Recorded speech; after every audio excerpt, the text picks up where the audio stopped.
My name's Goodall. I'm the golf course manager here at Canterbury Golf Club, and our golf course adjoins the old park.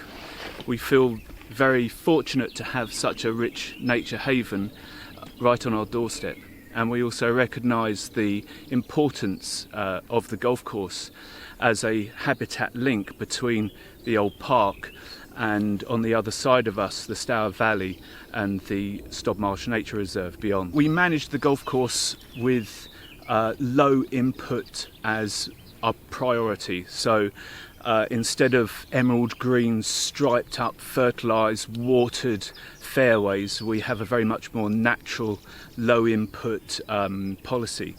And I think that's at the core of a lot of golf courses now around Britain. That's the trend, is to go back to a very much more natural aspect rather than this sort of garden utopia.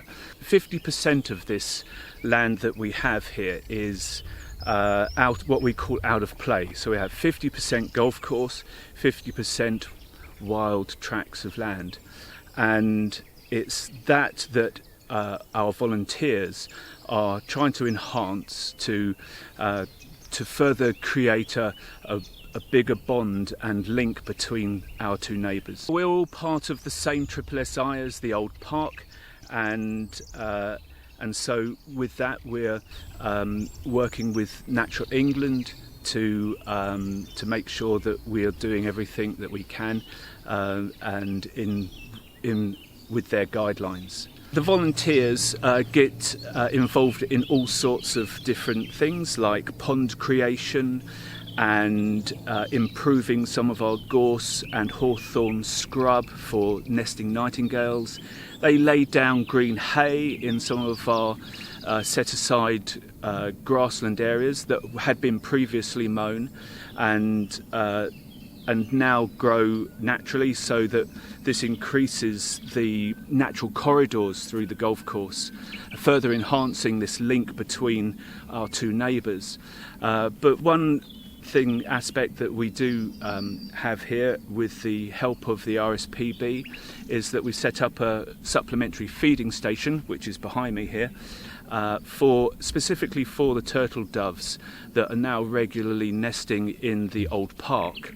And that's a bit of a success story for us. We went from a few years ago having just one solitary male to now, last year, we counted 10 individuals. We start laying down a specific turtle dove seed mix that the RSPB have kindly supplied us with. And so when we anticipate the arrival of the turtle doves, I start to spread that out 6 kilos over this 50 square metre area once a week.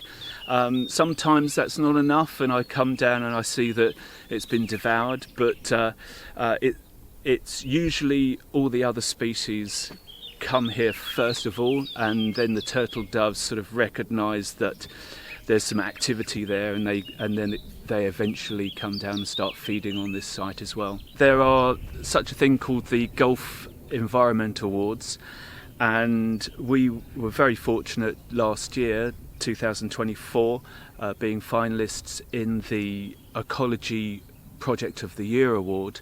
And so we went up to Harrogate to the ceremony, and before we knew it, we were up on the stage being presented with the trophy. And so, we feel, it's a little bit of the icing on the cake for what we do here.